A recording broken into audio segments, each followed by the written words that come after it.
오늘 말씀의 제목은 언약의 복과 저주라는 제목으로 말씀 나누기를 원합니다. 우리가 레위기서를 계속 이제 읽어왔습니다. 이제 26장과 27장이면 레위기가 끝나는데요. 오늘 26장 말씀에서는 언약의 복과 저주를 분명하게 이야기를 하고 있습니다. 여지껏 25장까지 언급했던 하나님께서 그 명하여 주신 율법의 규례들, 그 언약의 내용들을 준수할 때는 복이 임하고 언약의 그 내용들을 준수하지 않을 때는 저주가 임함을 분명하게 하나님께서 밝힙니다. 이 같은 방식은 우리가 신명기서를 읽을 때도 동일하게 보았던 말씀이에요. 분명히 신명기서에서도 언약의 복과 저주를 언급을 합니다. 생각을 해보세요. 지금 오늘 읽었던 이 말씀은 하나님께서 시내산에서 주신 말씀이에요. 그러니까 이스라엘 백성들을 애굽에서 빼왔어요. 이제 애굽 방식으로 살면 안 됩니다. 하나님께서 원하시는 나라를 이뤄가기 때문에 새로운 질서가 그들 가운데 있어야 되기 때문에 하나님께서 이 언약의 내용들을 그들에게 주셨어요. 그리고 이들을 시내산에서 광야를 38년 동안 떠돌게 하신 다음에 이제 가나안 땅에 입구 직전에서 신명기서에서 다시금 이 하나님의 언약의 복과 저주를 또 말씀하십니다. 그렇게 해서 모세를 통하여서 출애굽 2세대들이 애굽 땅에 들어가서는 어떻게 살아야 될 것인가를 분명하게 알려주셨어요. 그리고 난 다음에 하나님께서는 이제 모세의 후계자인 여호수아를 통하여서 어디로 진군케 하십니까? 세겜 땅으로 진군케 하십니다. 세겜 땅에 가는 과정 중에 우리가 아는 성들이 있죠. 그 성들이 그들이 전쟁에서 이기는 것이 아니라 하나님께서 친히 이기게 하심으로 말미암아서 세겜 땅에 안전하게 도착하게 하시고 세겜 땅에 이르러서 어떻게 합니까? 세겜 땅을 중심으로 양옆에 에발산과 그리심산이 있어요. 에발산은 저주의 산이고 그리심산은 축복의 산입니다. 그래서 이스라엘을 두 패로 갈라서 양쪽에 다 오르게 합니다. 그래서 하나님의 말씀을 선포하면 그들이 축복하면 그들이 말씀에 순종하면 그리심산에 있는 사람들이 복을 누릴 것이다 라고 합창하고 그들이 불순종했을 때는 에발산에 있는 사람들이 하나님의 저주를 받게 될 것이다 라는 것들을 이거를 실행케 하십니다. 그리고 난 다음에 이제 우리가 아는 가나안 땅의 정복 전쟁을 실시하는 것이죠. 그러니까 하나님께서 분명하게 애굽에서 출애굽시킨 이스라엘 백성들을 하나님 나라 백성 되게 하시기 위하여서 시내산에서 한번 언약을 주시고 가나안 땅 목전 앞에서 모세를 통하여서 신명기서를 통해서 다시 언약의 복과 저주를 말씀하시고 또 세겜 땅으로 이끌어 가셔서 언약의 복과 저주를 선언케 하신다는 것이죠. 그러니까 하나님께서 언약의 복과 저주를 이렇게 몇 차례나 반복해서 주시는 이유는 무엇일까요? 하나님께서 분명하게 이스라엘 백성들에게 복과 저주에 대해서 구구절절 이렇게 길게 설명하는 것은 분명히 하나님의 말씀에 순종하기를 하나님이 원하셨다라는 것이죠. 하나님께서 복을 선언하는 것이 근거가 무엇이며 그들이 살아가는 모든 원천이 하나님께 있다라는 것을 확인해 주기 위하여서 반복해 하시고 또 저주를 통하여서 저주의 두려움을 통하여서 하나님의 언약을 기억하라 라는 것을 그들에게 명령하고 있다는 것입니다. 그러니까 이스라엘 백성들이 전에는 애굽 땅에 살 때는 자신의 힘과 능력에 의해서 또 자신의 주인인 애굽 사람들의 말의 방식대로 살았단 말이에요. 그런데 이제 주인이 바뀌었습니다. 하나님이 되신 거죠. 그래서 하나님께서 주신 이 언약의 내용들, 그 언약의 내용이 뭐였습니까? 출애굽기부터 쭉 이어졌던 말씀, 그리고 레위기서 1장부터 25장까지 우리가 아는 1장부터 10장까지는 하나님께 제사하는 그런 것들에 대한 이야기, 그리고 11장부터 쭉 이어지는 말씀은 일상의 삶에서 정결의 문제들을 하나님께서 언급하면서 어떤 방식으로 살아갈 것인가를 쭉 나열해 주셨다는 것이죠. 그렇게 해서 분명하게 하나님의 자녀들에게 하나님의 말씀대로 살 것들을 지금 권면하고 있고 그것은 이제 종합적으로 26장에서는 그 말씀에 순종하면 이렇게 될 것이다. 불순종하면 저주당할 것이다. 라는 것들을 말씀하고 있는 것입니다. 그래서 오늘 말씀의 특징은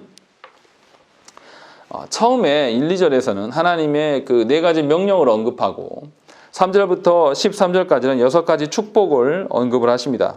그리고 14절부터 39절은 6가지 저주를 또 언급을 하신 다음에 마지막에 40절부터 46절까지는 그럼에도 불구하고 하나님께서 회복하실 것이다 라는 그 약속의 말씀을 주고 있는 패턴인 것이죠. 자, 그러면 먼저 우리가 4가지 명령이 뭔지를 1절과 2절 말씀에서 보셔야 됩니다. 1절에 보시면 너희는 자기를 위하여 우상을 만들지 말지니 조각한 것이나 주상을 세우지 말며 너희 땅에 조각한 석상을 세우고 그에게 경배하지 말라. 나는 너희의 하나님 여호와임이니라 라고 되어 있는 것이죠. 1절에서 2가지를 이야기하죠. 우상을 만들지 말고 그것들에게 경배하지 말라. 그러면서 끝부분에 뭐라고 하십니까? 나는 너희의 하나님 여호와이다. 그러니까 예배의 대상자가 누구시다? 하나님이시다라는 것을 분명히 드러내고 있는 것이고 우상에 대해서 하나님께 돌려드려야 될 경배를 어긋나게 하지 말라라고 이야기를 하고 있는 것이죠. 그러니까 예배의 대상자가 누구시며 예배의 방편이 무엇이고 예배에 대한 태도가 무엇인지를 분명하게 다 설명을 하고 있습니다. 그리고 2절에서는 너희는 내 안식일을 지키며 내 성소를 경외하라. 나는 여호와이니라 라고 되어 있습니다. 분명하게 안식일을 지키며 라고 말씀하고 있는 것이죠. 우리가 앞에서 24장과 25장에 하나님께서 안식일을 제정해 주시고 안식년과 희년과 각종 절기들을 제정해 주심으로 말미암아서 이스라엘 백성에게 주어진 시간, 인생이라는 것이 하나님 앞에서 정결해야 됨을 분명하게 말씀을 주셨어요. 절기를 통하여서 이스라엘의 정체성이 무엇인가를 알게 하셨다는 것이죠. 그리고 나서 성소를 경외하라 라고 이야기를 하는 것. 이 성소라는 것은 장소의 개념이죠. 하나님께서 어디에 거하시는가? 하나님이 거하시는 그곳을 정결케 해라 라는 것들을 분명하게 말씀하고 있는 거예요. 정리하면 하나님의 백성은 하나님께서 주신 시간과 장소, 시공간 모든 것들을 하나님 앞에 거룩하게 두며 살아가야 된다. 지금 그것을 보여주고 있는 것입니다. 그러니까 1절과 2절을 종합하면 10계명에 1계명부터 4계명까지 닮아 있어요. 아주 비슷하게 닮아 있고 그리고 5계명부터 10계명의 말씀은 뭡니까? 하나님의 그 원리를 근거로 말미암아 부모 자식 간에 또 어떤 공동체를 이뤄감에 있어서 어떻게 살아갈 것들을 쭉 설명하는 것이 나머지 계명의 이야기라는 것이죠. 그러니까 분명하게 지금 1, 2절에서 말씀하시는 원리는 뭐냐? 너희가 살아가는 모든 삶의 원천이 하나님께 있고 하나님과의 관계가 무엇이냐라는 것을 1, 2절에 압축적으로 보여주고 있는 것입니다. 그리고 이 1, 2절의 말씀을 잘 준행하고 지키는, 다시 말하면 하나님과의 좋은 관계 속에서 살아가는 사람에게 하나님이 복을 주실 것이다 라는 내용이 3절부터 13절의 내용이에요.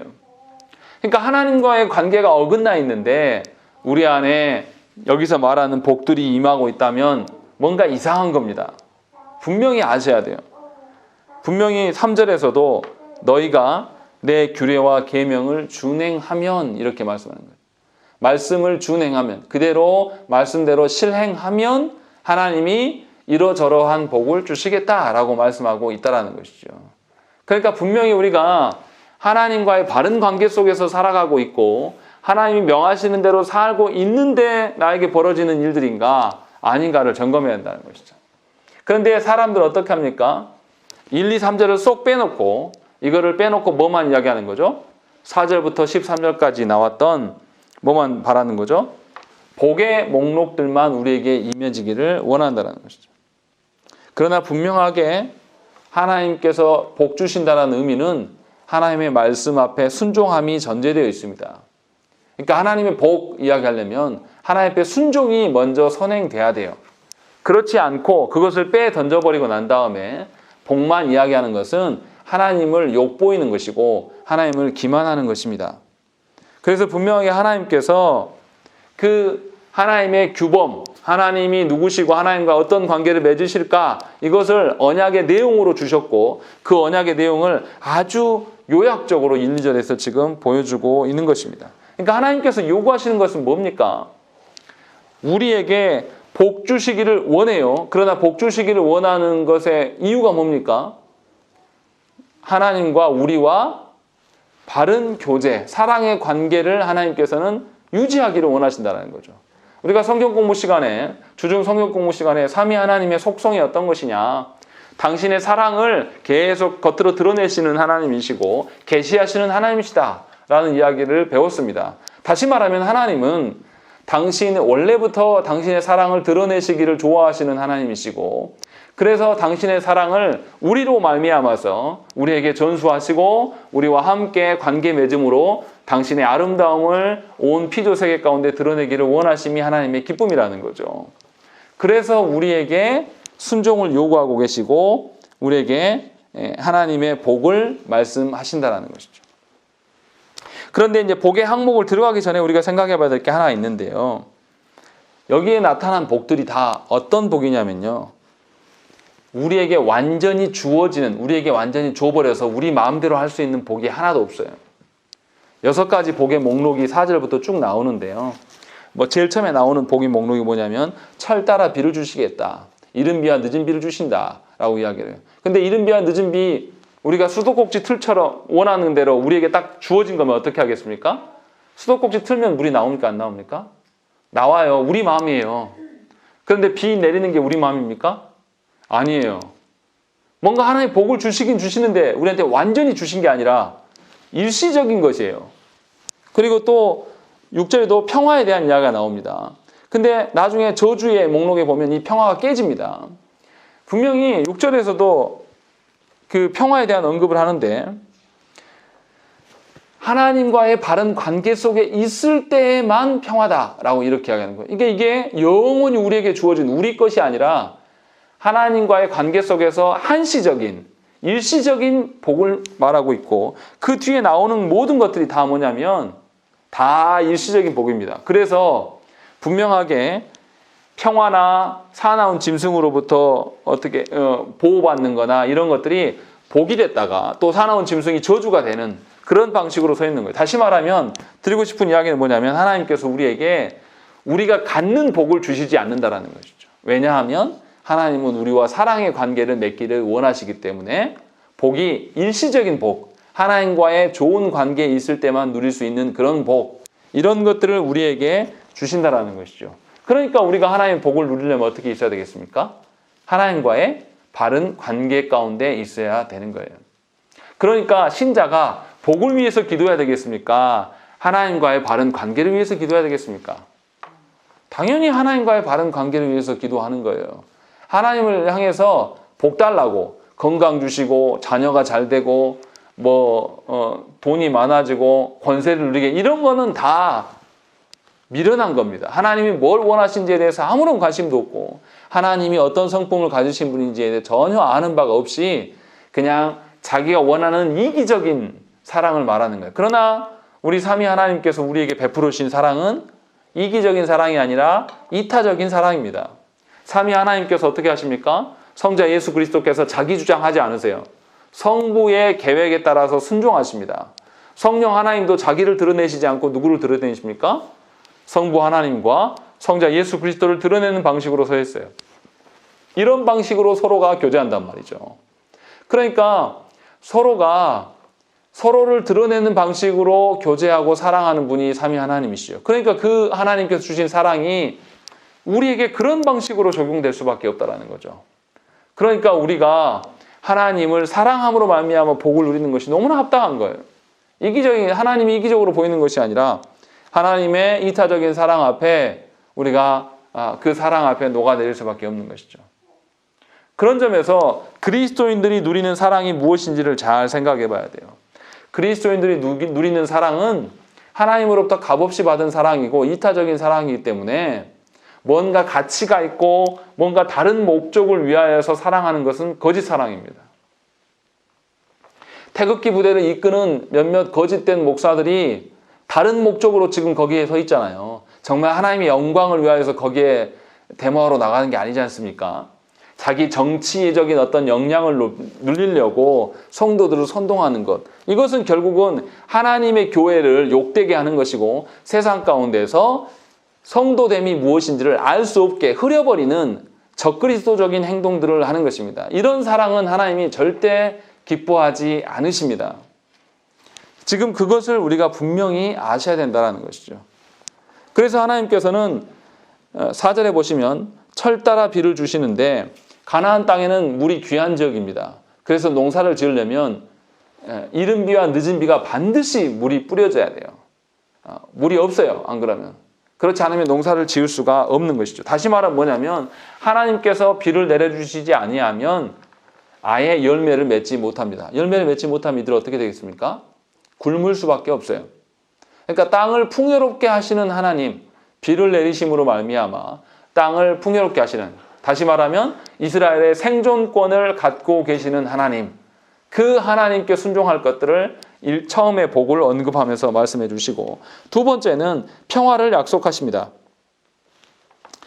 이스라엘이 늘 전쟁 가운데 살았으나 하나님의 언약 가운데 거할 때에 분명하게 전쟁을 멈추게 하실 뿐만 아니라 이스라엘의 생존권을 위협하는 모든 것들을 하나님이 제거하시겠다라고 말씀하고 계신다는 것이죠.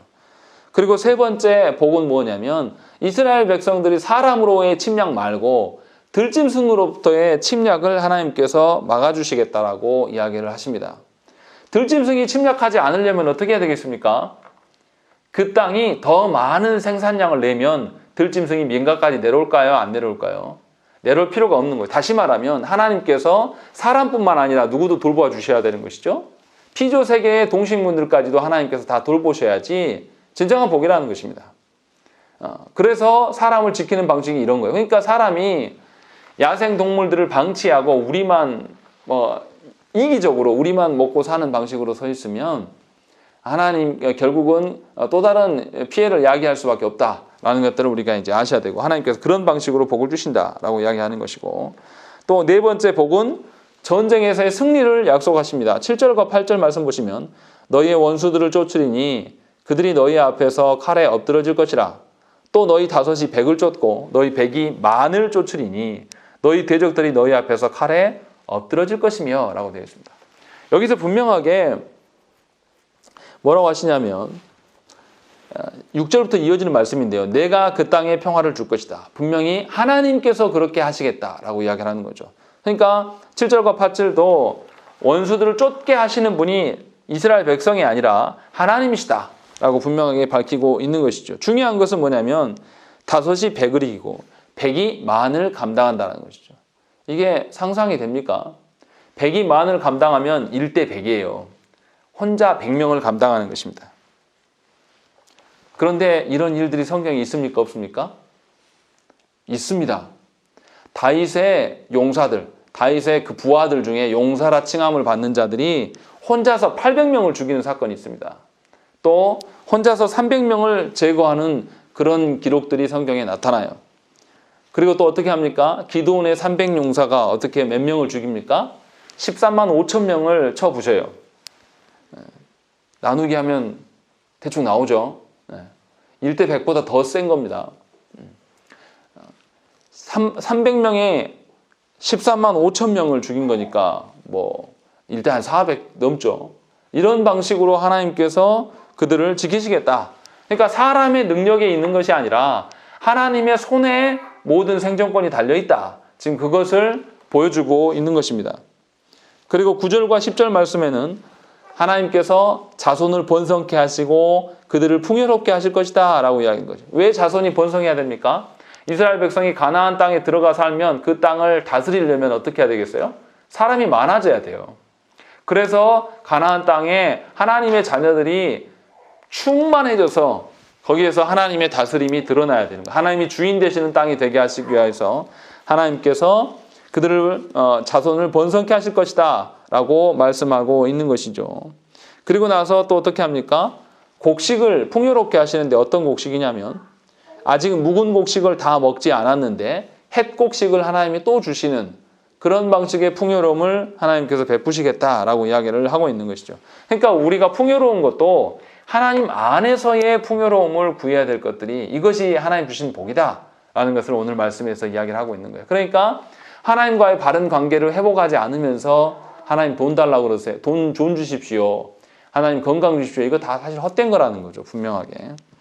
그리고 마지막으로 11절부터 13절 말씀에 보면 뭐가 나오냐면 내가 내 성막을 너희 중에 세우르니 내 마음이 너희를 싫어하지 아니할 것이며 나는 너희 중에 행하여 너희의 하나님이 되고 너희는 내 백성이 될 것이니라 라고 되어 있는 것이죠.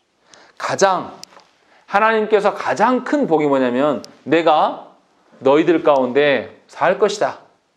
하나님이 우리들 가운데 사시면 세상에 어떤 이들이 우리를 넘볼 수 있겠습니까? 다 필요 없는 거죠. 이게 가장 궁극적인 것이죠. 이런 방식으로 하나님께서 6가지 복을 이야기하는데 점점 강도가 세지는 복들을 언급을 하시면서 궁극적으로 하나님이 원하시는 게 뭐냐? 하나님은 친히 이스라엘의 하나님이 되어주시기를 원하는 것이고 또 이스라엘 백성은 하나님의 백성 되는 것, 이것이 하나님께서 원하시는 바라는 거죠. 그러니까 신앙생활하는 신자들의 궁극적인 목적은 하나님을 나의 아버지로 모시고 내가 그의 자녀됨, 하나님과 연합하여 살아감, 이것이 우리 신자가 누리는 유익이에요. 그러니까 신자는 날로 하루하루 살아가면 살아갈수록 누구를 닮은 거죠? 삼위 하나님을 닮아가는 사람이 되어가는 거예요. 세상에 썩어가는 돈이나 세상 사람들은 어떻습니까? 돈이 제일 중요하죠. 그래서 직장이 달린 문제면은 만사 제쳐놓고 직장일로 달려갑니다. 그래서 어떻게 해요? 하나님이 싫어하는 일도 직장에 달려있으면 우리 다 하잖아요. 그래서 어떻게까지 이야기합니까? 직장생활하면 술도 먹을 수 있고 직장생활하면 주일도 빠질 수 있어. 이런 것에 대해서 우리는 너무나 합당하게 여깁니다. 우리 시대가 그것을 조장하고 있고 또 그리스도인들도 그것을 다 이해해버리려고 합니다. 그러나 이것은 하나님을 기만하는 것이고 하나님을 욕보이는 것입니다. 분명하게 하나님이 우리의 하나님이 되실 수 있도록 그것이 궁극적인 저와 여러분들의 목적이 되어야 된다는 것이죠. 그것이 아닌 상태로서의 복을 구하는 것은 전부 거짓입니다. 여러분들이 구하는 것은 사탄이 좋아하는 것만 구하는 그런 결과를 가져올 수가 있다는 것이죠. 분명하게 하나님은 이것을 경고하십니다. 그리고 나서 이제 14절부터 39절에 하나님이 저주하시는 내용이 나오는데 분량으로만 봐도 어떻습니까? 저주의 내용이 훨씬 많아요. 신명기에서도 이거 제가 강조해서 말씀을 드렸습니다. 왜 저주의 내용이 많습니까? 여러분들 자녀를 바라보면서 아무리 자녀가 커도 자녀를 믿고 신뢰하는 소리를 더 잘하십니까? 염려와 걱정하는 소리를 더 잘하십니까? 항상 나이가 커도 운전 조심해라, 차 조심해라, 몸 조심해라, 건강관리 잘해라, 새끼들 잘 돌봐라. 잘하고 있는데도 부정적인 언어들을 훨씬 많이 해요. 자녀가 싫고 자녀를 괴롭게 하시기 위해서 이 말씀을 하는 겁니까? 그렇지 않은 거예요.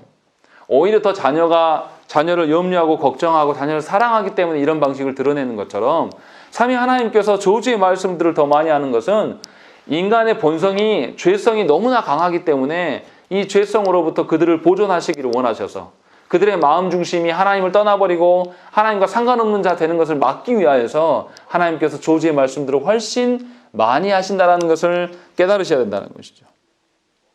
그래서 하나님께서는 분명히 저주의 선언을 분명히 하신다는 거죠. 그런데 저주의 선언은 특징적인 것이 있습니다. 저주할 때마다 무슨 이야기 하냐면 7배나 더 징벌을 하리라 라는 거죠. 내가 너희를 7배나 더 징벌하리라. 이 의미는 뭐냐면요. 한번 징벌해놓고 이스라엘 백성이 돌아오지 않아요. 그러니까 강도를 어떻게 합니까? 더 세게 하겠다. 그리고 나서도 돌아오지 않으니까 어떻게 해요? 더 큰 재앙을 그들에게 내릴 것이다. 라고 이런 방식으로 이야기해요. 딱 7배를 말하는 것이 아니라 날이 갈수록 더 하나님의 저주가 심각해질 것이다. 라고 이야기를 하고 있는 거예요.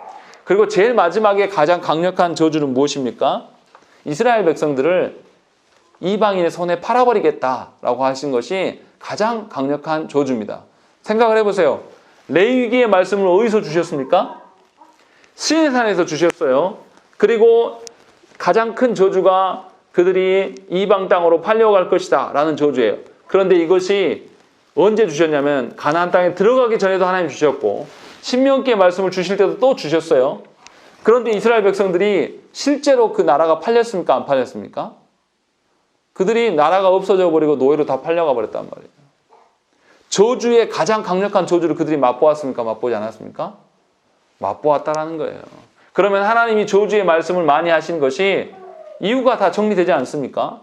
우리가 얼마나 악한 자들이고 우리가 얼마나 죄성이 많은 자들인지를 하나님 너무도 잘 아십니다.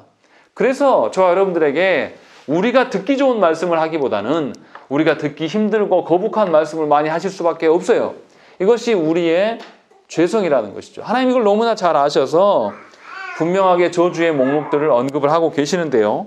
이제 하나씩 찾아보시면 14절부터 17절까지 무슨 내용이 나냐면 불순종하게 되면 이제 하나님과의 관계가 단절돼 버렸어요. 그러니까 하나님이 이제 그들을 돌보시지 않는다라고 말씀하신다. 하나님이 어느 날까지 보호하시다가 보존하는 손을 갑자기 손을 떼셔버려요. 그러면 우리한테는 어떻게 돼요? 갑작스러운 일이 되는 것 말이에요. 예를 들어 생각해 보세요. 하나님께서 올해 특별히 태풍이 많았어요. 근데 태풍이 우리나라를 정확히 관통한 건 사실 별로 안 됩니다. 정말로 지금 최근에 그 태풍 일본 지나가서 난리 났잖아요, 일본이. 근데 그 태풍이 우리한테 직격탄으로 왔다고 해봐요. 그러면 그것이 갑자기 날벼락 같은 일이에요. 왜 날벼락 같은 일로 느껴집니까? 하나님이 늘 우리를 돌보시다가 하나님과의 관계가 깨어져 버리니까 하나님이 돌보시도록 갑자기 손을 딱 떼버려요. 그러니까 어떻게 되는 거죠? 우리가 방비할 수도 없는 갑작스러운 재앙이 우리에게 오게 된다는 것이죠. 그래서 이스라엘 지키셨던 손을 거두시니까 이스라엘이 침공을 당하게 되고 모든 결실들을 빼앗게 되는 갑작스러운 저주가 임하게 될 것이다 라고 이야기를 하고 있는 것이죠. 전에는 어땠습니까? 앞에서 복을 이야기할 때는 무슨 이야기했어요? 한 명이 5명을 상대하고 100명이 10,000명을 상대하는 그런 사람들이었어요. 하나님의 언약 관계에 있을 때는. 그런데 하나님 앞에서 불순종으로 세상을 욕망하고 세상처럼 되고 싶어서 하나님을 벗어나기 시작하면 그 사람이 어떻게 된다고요? 있는 것까지도 다 뺏긴다는 거예요. 그래서 어떻게 돼요?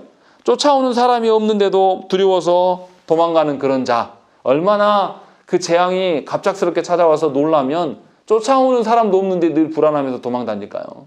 이런 일들이 그들 가운데 있게 될 것이다. 하나님이 말씀하고 계신다는 것이죠.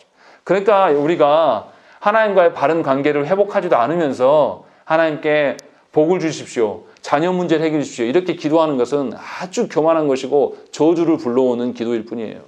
분명히 알아들으셔야 됩니다. 그리고 두 번째 18절부터 20절의 말씀에서는 하나님께서 7배나 18절의 말씀 보시면 또 만일 너희가 그렇게까지 되어도 내게 청종하지 아니하면 분명히 하나님께서 앞서서 갑작스러운 재앙을 주시겠다라고 말했는데 그것을 겪고도 이들이 돌아오지 않아요. 그러니까 하나님이 또 어떻게 합니까? 더 강력하게 내가 너희를 7배나 더 징벌하리라. 징벌하는 목적이 뭡니까?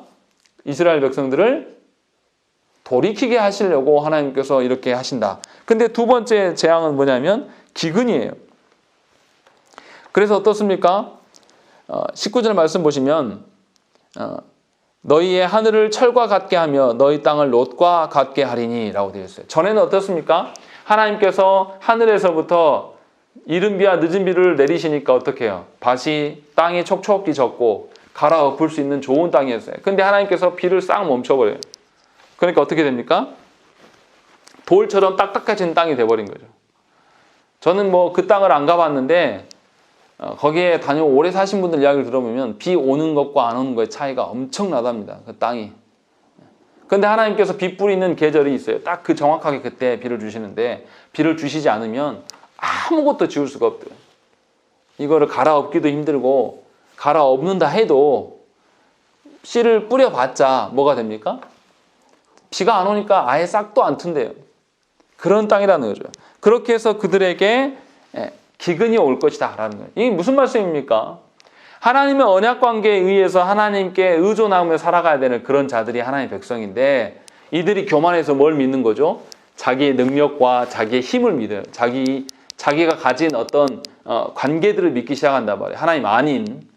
그러니까 어떻게 해요? 자기 노력으로 농사할 수 있다. 자기 능력으로 뭐 할 수 있다. 이런 방식으로 살아가니까 하나님 어떻게 해요? 더 이상 그들을 돌보시지 않는 거죠. 그래 너희 힘으로 할 수 있어?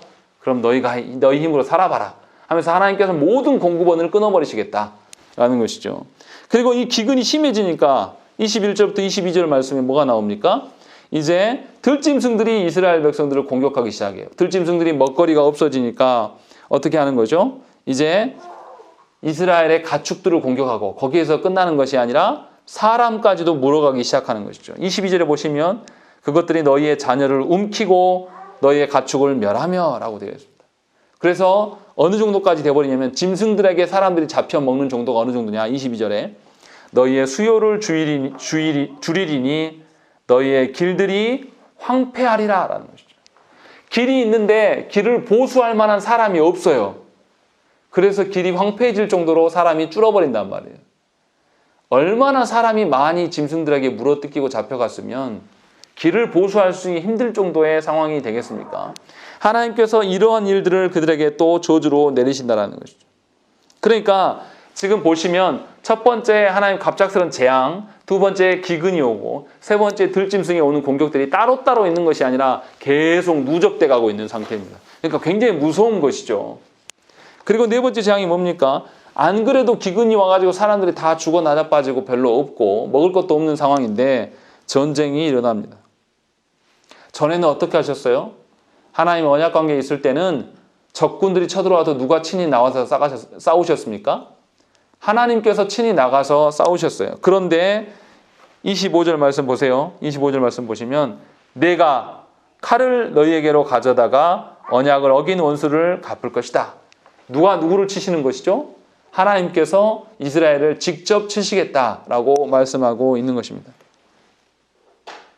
분명히 하나님께서는 23절에 이런 일을 당하여도 너희가 내게로 돌아오지 아니하고 내게 대항할진대 나도 이렇게 하겠다라고 말씀하고 있는 거죠. 계속해서 저주 앞에는 무슨 이야기 나옵니까?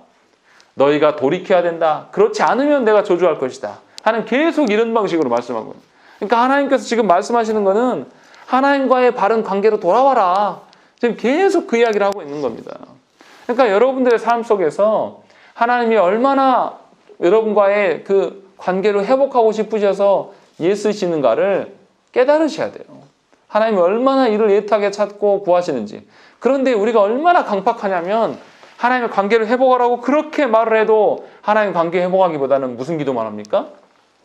돈에 대한, 건강에 대한 기도, 또 자녀들에 대한 기도만 하고 있는 거죠. 저주받을 기도만 하는 거예요. 결론적으로 말씀드리면. 하나님 절대 복 주시지 않습니다. 하나님이 절대 그들을 돌보시지 않으신다는 거죠. 그렇게 헛된 기도를 하면 할수록 자녀가 어떻게 되겠습니까? 세상의 자녀가 되어버립니다. 절대 돌아오지 않아요. 그래서 제가 여러분들한테 자녀 걱정하지 마시고 부모된 여러분 영혼부터 살피라고 말씀을 드리는 거예요. 부모된 자들이 하나님 앞에 바른 관계가 서지도 않으면서 무슨 자녀 걱정합니까?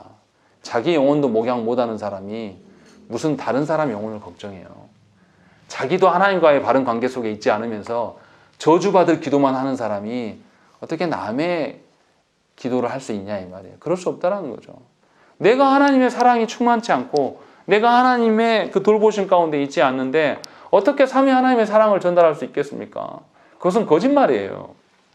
그러니까 저와 여러분들이 자녀들의 영혼을 변화시키기 위해서 여러분 방식대로 하는 그런 짓을 하면 안 됩니다. 목사가 목양하는 것이 하나님께서 합당한 질서 가운데 성경대로 목양하라고 분명히 말씀하셨어요. 여러분 성경 모르시잖아요. 그러면 성경대로 하시려고 배우려고 애를 써야 돼요. 말씀에서 하라는 대로 자녀들을 양육하고 목양해야 된단 말이에요. 그게 아니고 여러분의 방식대로 해보니까 어떻습니까? 여러분의 방식대로 그 숱한 날들을 양육해보니까 자녀들이 변화하고 돌아옵니까? 돌아오지 않는 거예요. 왜 안 돌아오겠습니까? 부모된 자들이 먼저 하나님과의 바른 관계가 없고 자녀들을 하나님의 것으로 먹이고 입히는 것이 아니라 세상 것으로 먹이고 입히기 때문에 절대 돌아올 수가 없는 것입니다. 분명히 하나님께서는 저주 가운데 이 메시지를 넣어서 우리에게 말씀하고 있는 것이죠. 그리고 이제 특징적인 것이 뭐냐면 27절부터 31절에 다섯 번째 저주가 나와요. 그런데 아까 나왔던 저주가 또 나오는 것처럼 보입니다. 앞에서 우리가 기근에 대한 저주들이 분명히 있었습니다. 기근이 있게 될 것이다 라는 것들. 그런데 27절부터 31절에 보면 28절 내가 진노로 너희에게 대항하되 너희의 죄로 말미암아 7배나 더 징벌하리니 너희가 아들의 살을 먹을 것이요 딸의 살을 먹을 것이며 라고 되어 있어요. 뭐 하는 겁니까? 부모가 자녀를 잡아먹는 일이 일어나게 돼요. 그러니까 앞에서 말했던 기근하고는 비교가 되지 않아요. 이제 먹을 것이 하도 없다 보니까 부모가 자녀를 잡아먹기 시작하는 것이죠. 이런 일들이 성경에 있었습니까? 없었습니까? 사마리아 성이요 아수르에 포위당하니까 먹을 것이 없으니까 어떻게 합니까? 여인들이 오늘은 내 새끼를 삶아먹고 내일은 네 새끼 삶아먹자. 이런 일들이 실제 있었던 일입니다. 하나님께서 경고하시는 거예요. 벌써 5번째 저주가 그들에게 임해서 그간에 그들이 한 번도 회개하지 않은 겁니다. 처음 하나님 경고하셨을 때도 회개하지 않았고, 처음 갑작스러운 재앙이 왔을 때, 또 그 기근이 와가지고 농작물이 좋지 않을 때, 또 들짐승이 우리를 공격해 올 때, 또 전쟁이 일어날 때, 그리고 이제는 아무것도 먹을 거 없어서 부모가 자녀를 잡아먹는 이런 형국 가운데 놓여도 돌이키지 않는 거예요. 다시 말하면 우리 시대가 그렇지 않습니까? 왜 아들에게 교회를 세습합니까? 아들 걱정해서 한다고요? 아니잖아요. 자기 비리로 감출 수 있는 사람은 아들밖에 없기 때문에 아들을 팔아넘기는 거예요. 아들을 사랑하는 게 아닙니다, 그것은. 그래서 대한민국 전체의 욕을 먹으면서 그 교회를 담당하게끔 만드는 거예요. 그게 얼마나 불행한 목회자입니까? 평생의 바른 길로 갈 수가 없는 모든 길을 그 아비가 막아버린 것이죠. 자기 살려고 자녀를 잡아먹는 형국입니다. 이것이 우리 시대의 모습이에요. 진짜로 그 자녀를 불에 넣고 삶아먹는다 이런 뜻이 아니라, 우리 시대의 부모들이, 그래서 올해 어떻습니까? 세대 간의 갈등이 왜 일어납니까? 왜 우리나라의 부동산이나 모든 그 재산들은 누가 거의 다 갖고 있습니까? 기성세대들이 다 갖고 있어요. 젊은이들은 없습니다. 젊은이들은 결혼해도 집 갖기도 힘들어요. 평생을 일해도 집을 하나 얻을까 말까 하는 그런 세대 가운데 있는 거죠. 이미 기성세대들이 절대 자기들이 갖고 있는 재물 놓지 않고 다 갖고 쥐고 있는 것이죠. 이것이 우리 시대의 모습입니다. 지금 이것이 하나님의 저주 가운데, 우리가 이 저주 가운데 있는 거예요. 그런데 우리가 깨닫지 못하는 것이죠. 그래서 심각한 지경에 놓여 있는 거예요. 분명히 하나님께서는 돌이키게 하시기 위해서 이 저주를 하시겠다라고 말씀하는, 가장 강력한 무서운 말씀 무엇입니까? 31절부터 39절의 말씀이에요. 이스라엘이 포로로 타국에 끌려가게 될 것이다 라는 것이죠. 이스라엘이 포로로 끌려가니까 어떻게 됩니까? 그들이 살던 그곳은 황폐해질 것들을 이야기를 합니다. 31절 말씀 보시면, 내가 너희의 성읍을 황폐하게 하고 너희의 성소들을 황량하게 할 것이다 라는 것이죠. 여기 이상하죠. 왜 성소들이라고 할까요? 이스라엘의 성소는 몇 개 있습니까?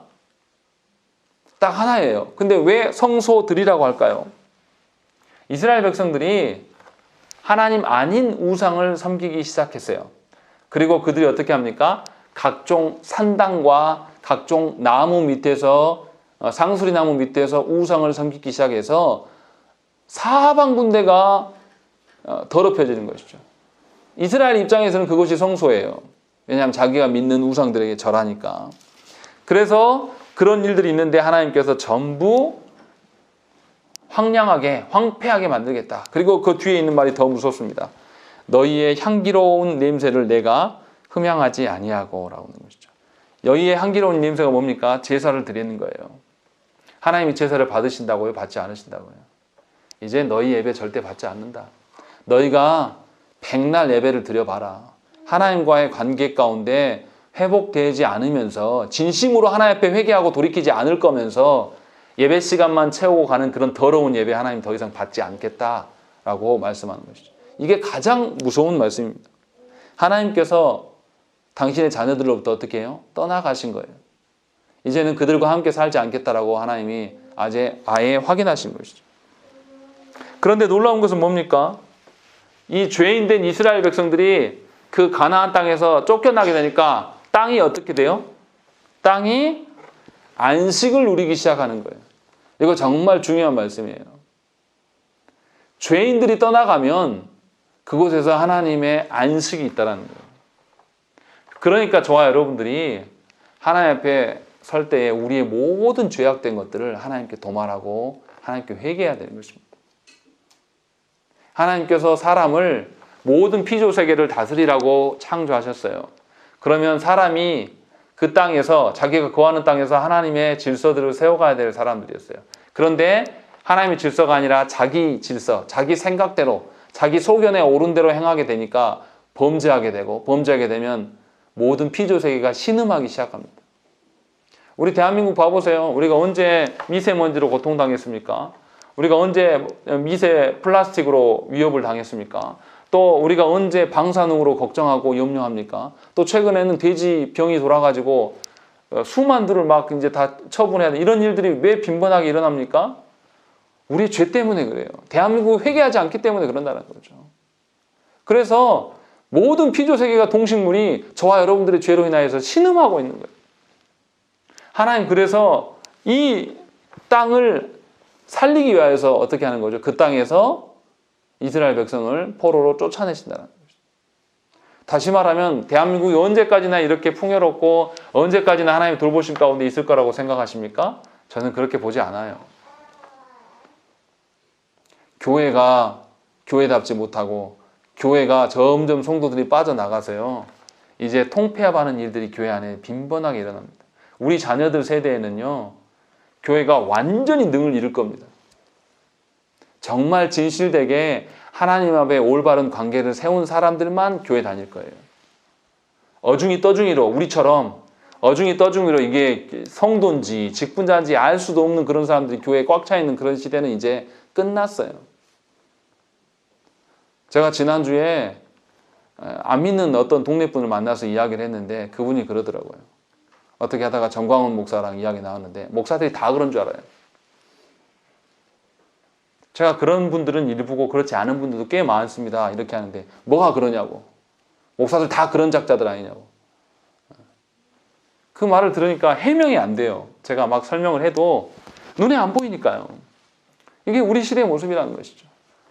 죄를 지은 사람들이 혼자 죽으면 괜찮은데 그로 말미암아 모든 피조세계를 병들게 하고 있다. 그런데 하나님께서는 피조세계를 지키시겠다 라고 하면서 그들을 포로로 넘기신다라는 것을 분명히 우리가 알아야 된다는 것이죠. 그러니까 저와 여러분들이 우리가 타락하게 되면 누가 죽는 것이죠? 우리의 가정의 구성원들이 죽어나가요. 먼저 믿은 우리들이 하나님 앞에 올바르게 서지 못하면 우리의 가정 구성원들이 피해를 보는 거예요. 또 우리의 친인척들이 어떻게 해요? 예수 믿는 것에 대한 오해를 가질 수밖에 없는 것이죠. 이거 명심해서 들어야 돼요. 하나님께서 언제까지 봐주시지 않아요. 하나님께서 언제까지 내버려 두시지 않는다는 것을 명심하셔야 한다는 것이죠. 그리고 40절부터 46절의 말씀을 보시면 놀랍게도 하나님께서 어떻게 하는 것이죠?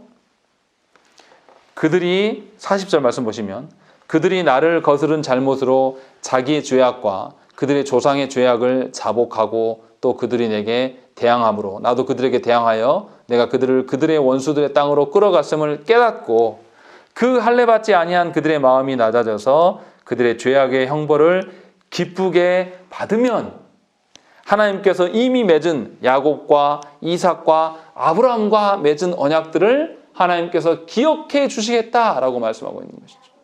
그러니까 포로로 끌려간 땅이 이스라엘을 하나님 없애버리려고 포로로 끌려간 게 아니라 그들을 회개케 하시려고 나라가 없어지고 도무지 회생할 수 있는 그런 우리 생각에는 우리 계산대로는 나라가 없어졌는데 어떻게 회복되냐 이렇게 생각할 수 있으나 그 땅에서라도 하나님의 심판을 달게 받고 우리는 마저 우리 조상들의 죄 또 우리의 죄로 말미암아 우리는 죽어 없어져야 될 존재들이야 라는 것을 인정하고 자복하면 하나님의 언약을 다시 기억하시겠다라고 말씀하고 있는 것입니다. 기억하신다는 것은 뭡니까? 하나님 언약대로 그대로 일하시겠다라는 것입니다.